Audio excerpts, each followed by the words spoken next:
Ng Araw ng Kalayaan, isang mabigat na pahayag ang binitawan ng dating Chief Presidential Legal Counsel na si Attorney Salvador Panelo.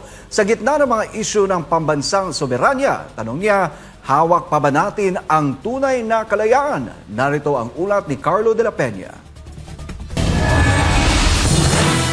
Tayo ba ngayon na tinamasa natin ang kalayaan, ang kasaganaan, ang kaligayahan na idinulot sa atin?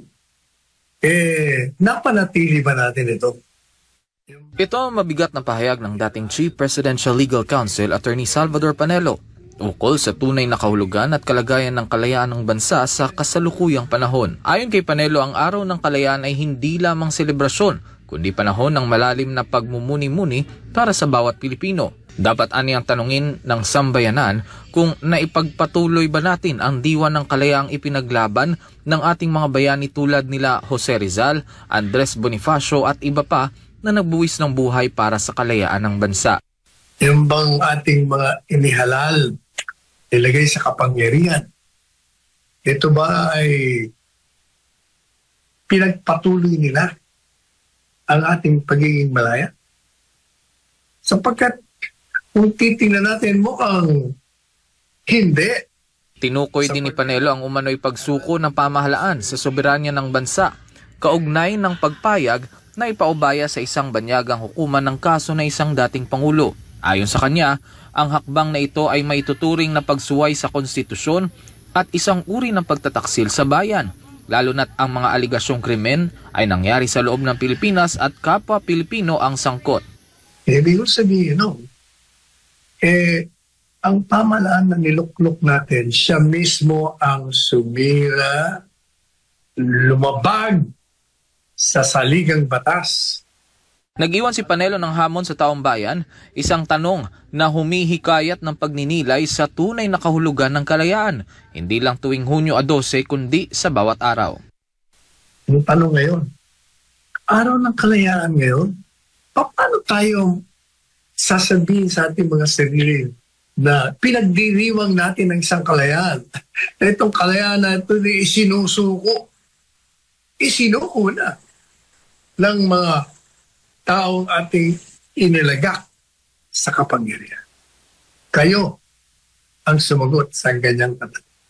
Kung karapat dapat ba na ipagdiwang natin ang ating freedom o hindi, ang ating kalayaan o hindi.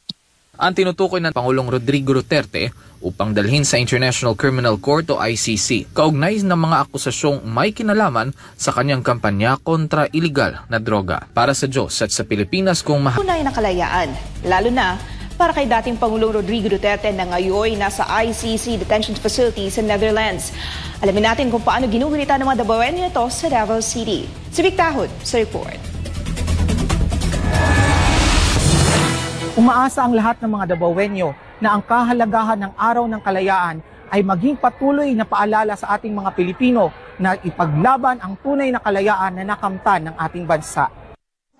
Ang selebrasyon ng Araw ng Kalayaan ay isinagawa ngayong araw sa pambansang bantayog ni Jose Rizal sa Davao City. Dumalo rito ang mga opisyal ng pamahalaan, mga veterano, mga kawani at karaniwang Dabawenyo upang magbigay pugay sa mga bayaning lumaban para sa kalayaan ng bansa. Ngunit sa likod ng makasaysayang pagdiriwang, bitbit din ng mga Dabawenyo ang panawagan para sa kalayaan ni dating Pangulong Rodrigo Roa Duterte na ngayon ay nasa International Criminal Court o ICC detention facility sa The Hague, Netherlands. Dumalo rito si Senator Ronald Bato de la Rosa sa nasabing pagtitipon at nagbigay ng kanyang mensahe. Walang doon na yung kaso niya, no? Sa atin lang is sana mabilis yung disposition ng kanyang kaso. And we are optimistic na makauwi rin si Tatay Digong. Ang dasal natin ngayon is that bigyan siya ng Panginoon ng magandang kalusugan para kakayanin niya yung mga pinakaharap niya ngayon na problema.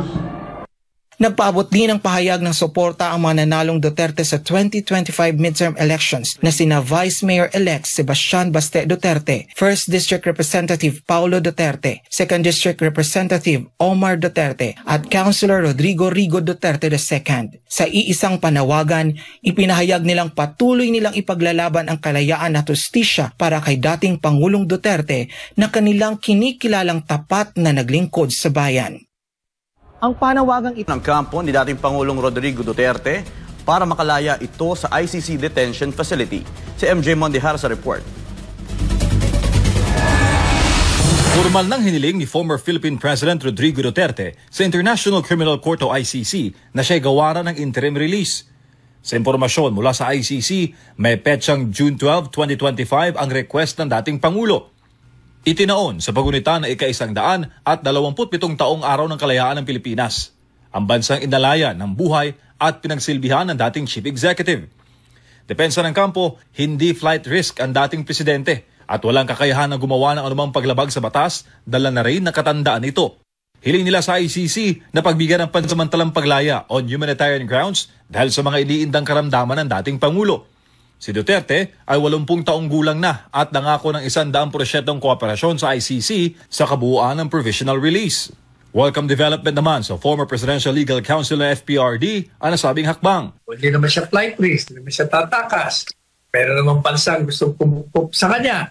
Tiwala rin si Attorney Panelo na pagbibigyan ng ICC judges ang request ng dating presidente. May diferensya nga yung pag-aresto sa kanya.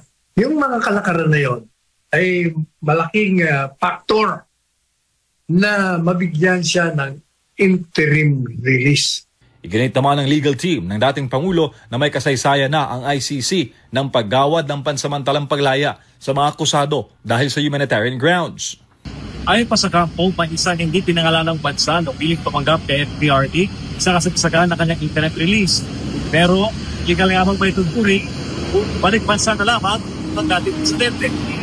Paano maging illegal? Di ba? Nag-file nga tayo ng petisyon para ibalik Paano maging illegal yan? Ang tsure nga natin illegal ang ginawa ng gobyerno.